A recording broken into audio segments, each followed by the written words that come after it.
तू उस वीर शिवा का लाला था, एक अकेले तूने उन मुगलों को घुटनों केवल झुका डाला था। कटी जीवा घायल थी पर तूने राष्ट्र का सौदा किया नहीं, मस्तक कट गया फिर भी तू उन मुगलों के आगे झुका नहीं। दोस्तों मैं बात कर रहा हूं एक ऐसे शूरवीर के बारे में जिसके बस दक्खन में नाम लेने से मुगलों का बादशाह औरंगजेब भी थर थर कांप उठता था। एक ऐसा पराक्रमी योद्धा जिसके बस तलवार को हाथ लगाने से उसके सामने वाले दुश्मन भाग जाते थे।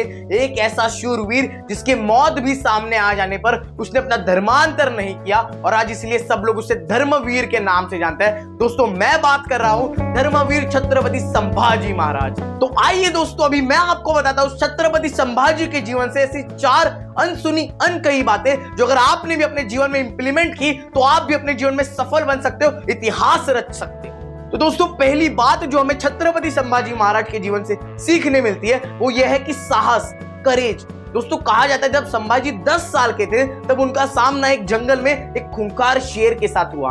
अगर कोई और होता तो वो शेर को देखकर भाग आता, लेकिन संभाजी उनमें से नहीं थे। संभाजी ने उस शेर का सामना किया और उस शेर का जबड़ा फाड़ के रख दिया। दोस्तों संभाजी महाराज एक ऐसे राजा थे जिन्होंने अपने 6 सालों के शासन काल में 127 युद्ध लड़े और उन 127 युद्धों में से एक भी युद्ध हारे नहीं। दोस्तों इससे हमें सीखने ये मिलता है कि हमारे लाइफ में चाहे कितने भी बड़ी बड़ी समस्या आने दो, कितने भी बड़े बड़े प्रॉब्लम्स आने दो, हमें उन प्रॉब्लम से डर कर भागना नहीं है। हमें उस प्रॉब्लम्स का सोल्यूशन ढूंढना है और उन चुनौतियों को, उन प्रॉब्लम्स को फेस करना है, उनका सामना करना है। दोस्तों जब संभाजी महाराज 25 सालों के थे तब वो स्वराज्य के नए छत्रपति बने और ऐसा कहा जाता है कि संभाजी महाराज के शासन काल में स्वराज्य में किसी भी चीज की कमी नहीं हुई।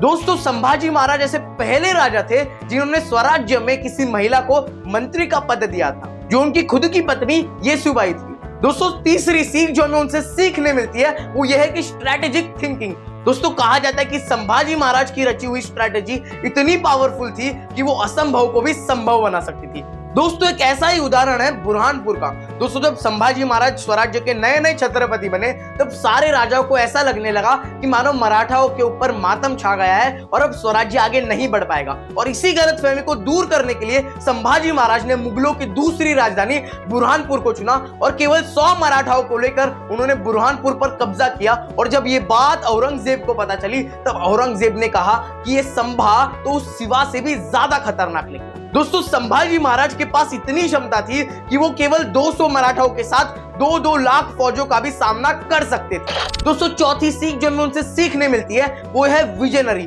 दोस्तों स्वराज्य के छत्रपति बनने से पहले ही संभाजी के विजन क्लियर थे। उन्होंने सोच लिया था कि मुझे इस स्वराज्य को पूरी दुनिया में फैलाना है और गद्दी पर बैठने के बाद उन्होंने वो करके भी दिखाया। तो दोस्तों इससे हमें सीखने ये मिलता है कि हमारे जो गोल्स है, हमारे जो टारगेट्स है, उन टारगेट्स के ऊपर, उन गोल्स के ऊपर हमें अडिग रहना है तो निश्चित ही हम भी अपने जीवन में सफल बन पाएंगे। दोस्तों इस दुनिया में कुछ लोग इतिहास पढ़ने आते हैं तो कुछ लोग इतिहास बनाने आते हैं और संभाजी इतिहास बनाने वालों में से थे। दोस्तों संभाजी के माइंड के अंदर जो गोल्स थे, जो विजन्स थे, उन्होंने उन विजन्स को पूरा करने के लिए, उन्होंने वो टारगेट्स को पूरा करने के लिए एक्शंस लिए और उन एक्शंस के चलते उनके वो गोल्स कंप्लीट हुए, अचीव हुए। तो दोस्तों अगर हमें भी अपने जीवन में कोई गोल्स, कोई टारगेट्स अचीव करने हैं तो उन गोल्स को अचीव करने के लिए हमें भी उन गोल्स के ऊपर एक्शंस लेने होंगे। और यदि एक बार अगर हम लोग ने उन गोल्स के ऊपर एक्शन लिए तो वो गोल हमारा अचीव हो जाए। तो दोस्तों मैं सोहम खेड़ेकर आपके लिए लाता रहूंगा ऐसी इंस्पिरेशनल और मोटिवेशनल वीडियोस। अगर आपको मेरा ये वीडियो अच्छा लगा हो तो इस वीडियो को लाइक कर देना, मेरे चैनल को सब्सक्राइब कर देना